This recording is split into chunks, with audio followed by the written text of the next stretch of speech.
What's going on YouTube? In today's video, I'll be telling you on what to do if your car key is sticking in the ignition.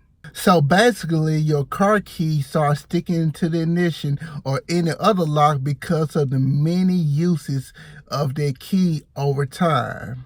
Now, in order to fix that and to keep it from happening, you want to lubricate the key and the lock. Now, a good lubricant to use is some WD-40. So, you want to take the WD-40, stick it in the keyhole, and spray. And really lubricate it.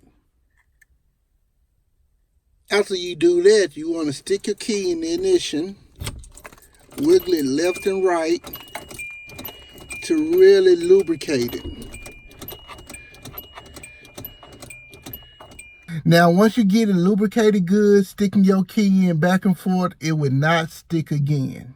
Now, that's all you have to do. And if you know some different lubricants that you use or some helpful tips, let me know.